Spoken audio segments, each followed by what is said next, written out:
Hi everybody, Beanmeister22 here. Hey, today we're going to look at something really cool. What do you think this is? Oh, okay, it's a stupid question, right? This is an ancient dagger or spearhead. And why do I say dagger or spearhead? Well, it could have been used for each of those things. At the butt of the blade, it has the pins where you would have attached the dagger's handle, or you would have attached it to a spear. Now, this is Luristan Bronze. Luristan, where's that? Well, it's a region which is now part of Iran. But thousands of years ago, they were famous for their high-quality bronze. And in the early 1920s, a lot of this stuff started getting out of that area, out of Luristan, and ended up in museums all over the world. Which, incidentally, that's about the same time a lot of the Egyptian artifacts started, leaving Egypt, too, and ending up in museums. And I do have a lot of Egyptian artifacts also. But since it's just the bronze blade, we have no idea what it was attached to. Could have been attached, like I said, it could have been attached to either of those. Might have been a dagger for a while, might have been a spearhead for a while. It has the pins on the end, which you would hook the end of the spear to, or a handle on a dagger. Now, the overall length of this is just under 6 inches long, which means the actual blade part of this, the working part, was probably about 4 inches long. And you're thinking, wow, that's kind of small. Well, really, it isn't. I have a friend who collects swords from Luristan, and when he first showed them to me, I'm thinking, okay, it's cool, it's bronze, it's several thousand years old, but man, it's awful small. We're so used to seeing daggers and swords and spearheads on TV and movies that we think they are a lot bigger than they actually were. In fact, the swords he showed me were 14 to 18 inches long. They were these tiny things. Yeah, really? Is this like a kid's thing? No, this is what they were.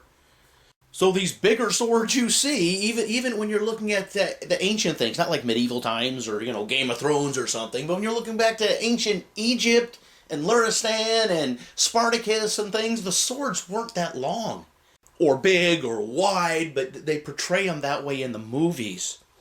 And if you think about it, they had to make the bronze, they had to make the metal, it had to be forged, they had to construct it.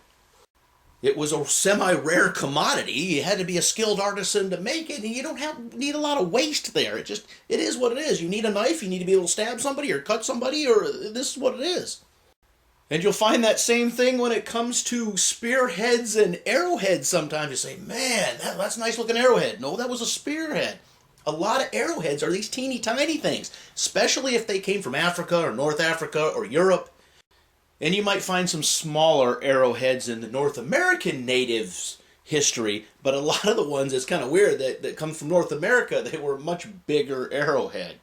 Was it the kind of rock or stone they were making them out of? I don't know. But like you say, things are always bigger in the movies. It's always bigger on TV. So yeah, this is we'll say this was a dagger. And like I said, could have been used for both, either or. And it is approximately, we'll say 3,000 years old. It's from about 1000 BC. And this came from a legitimate auction house. This came from an old English collection. This wasn't like a piece of old bronze somebody shaped into there and then peed on to put some patina on it and sold it as some ancient artifact. When you buy things from real, legitimate auction houses, they have either the specific history of the item or a generic history of it. And they've looked at it and they've appraised it and they say, okay, this is what it's worth, this is real, this is this. And because they sell it, they guarantee it. So let's say you buy this ancient Egyptian something or other, and then it turns out 2 years later you find out it's a fake, you get your money back. They guarantee it. Well, and really they can afford to, kind of like an insurance policy. So when you buy something on one of these auctions, let's say you spend $1,000 on something and you get the bid, $1,000, and you win, there could be another 18%, 23% buyer's premium, they call it in finger quotes. That's the extra fee you got to pay onto there because you're buying it. There might be a seller's premium too. So I send this to auction and I say, okay, I need you to sell it, get what you can get. So they sell this thing, comes out, let's say they sell for $100. There might have been a seller's premium, so I got to pay them $19. So they take that out of the $100 and send me the $81. But the buyer also paid them say 19%, 20%, 23%. So yeah, no, they're making their money from both the buyer and the seller. It's kind of like a mortgage, right, with your house. When you're selling a house, you're paying. If you're buying a house, you're paying. They're getting paid on both ends. But really, they have to make a profit. They're selling it. What am I going to do? Take this down the street and say, hey, I want to buy this old knife blade? And I don't know, someone's going to buy it for me so they can use it to rob somebody? Yeah. So this thing really is 3,000 years old, and it's pretty cool. But it's a lot smaller than you would expect, even if it is just a dagger. You know, just this tiny thing. But this wouldn't be considered tiny in its time. And no, it's not because people were a lot smaller back then, though they might have been. All right, what do you think? Do you collect any old things? And look, if you're going to start buying or collecting ancient antiquities and old Roman and Greek and Egyptian things, only deal with reputable auction houses. Don't buy this stuff on eBay. Don't buy it here. Don't buy it because you don't know what you're going to get. And in another video, I'm going to show two separate little old ancient Egyptian artifacts. Well, one's an ancient Egyptian artifact, one's only 200 years old, and really they're probably valued at about the same price.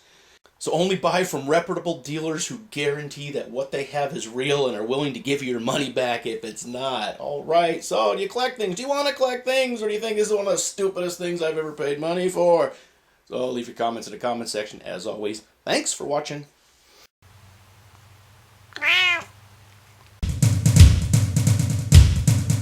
Beanmeister 22, the most dangerous man on YouTube.